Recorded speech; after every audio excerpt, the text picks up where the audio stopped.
So the story of Lydia's diagnosis starts last winter sometime, winter 2014, and she was 2 at the time and Owen was 4, and we really thought we had a pretty normal, happy family at the time. The kids were involved in all the normal activities like sports and preschool and church.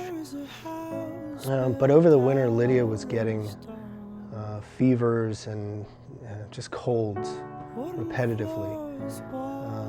And really we didn't think too much of it because she was interacting with a lot of little kids her age, and it was a really cold winter.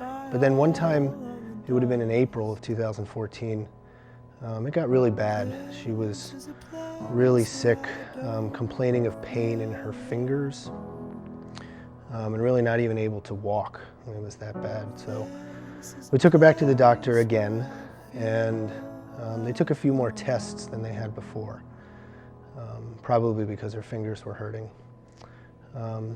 So we left the doctor and went home, and Julie got a call from the pediatrician a couple hours later saying that the doctor was really concerned about the test results, some numbers in her blood, and that she wanted to make an appointment for us the very next morning with oncology hematology at Penn State Hershey Children's Hospital, and that Lydia would be admitted to the hospital immediately, and they'd want to start chemotherapy soon. And they immediately began chemo, and she started to respond. She was in the hospital about a week, and we came home and just starting to figure out, what does this life look like? How do we keep track of all the different medicines and all the different appointments? And we were home not even 1 week, and she started having some really severe abdominal pain. So she was readmitted back into the hospital right away, and that turned into over 2 months in the hospital for a complication.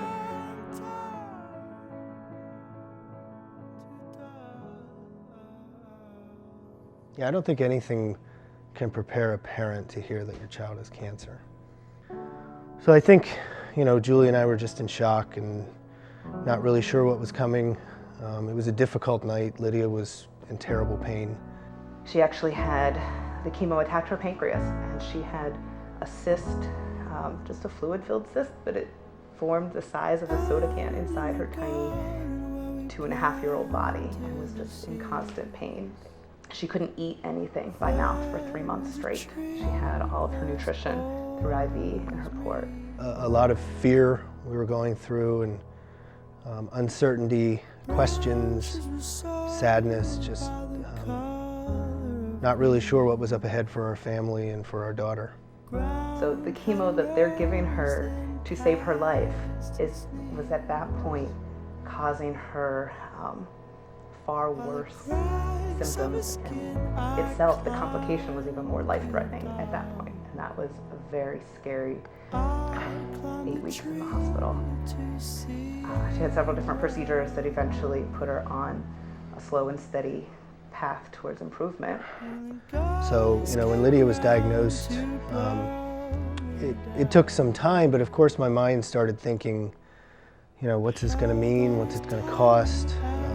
How are we going to be able to afford the right treatment?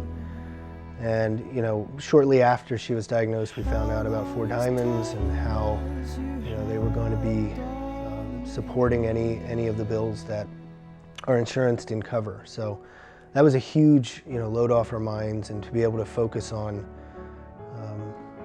what was important, and that was treating our daughter.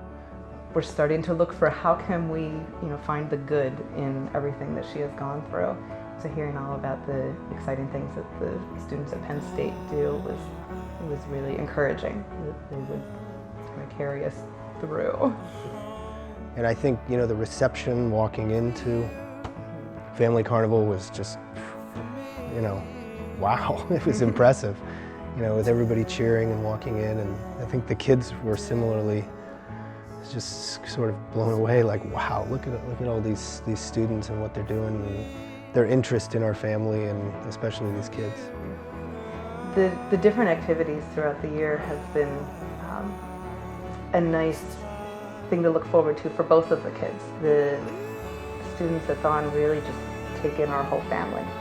I think it's great that there's so many different events offered throughout the year. Lydia's still on active treatment.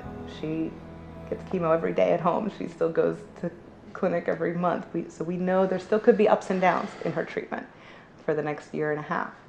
So we never know if it could be a good day or a bad day. So the fact that there's so many different options and opportunities for us to be engaged in THON, if we are unable to make it to one, it's good to know that there's that continuing effort to, and that's when looking back at it now, we realize how important research is.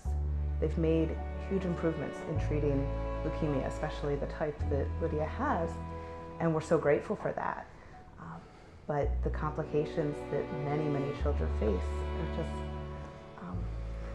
not acceptable. We need safer treatments. We need a cure.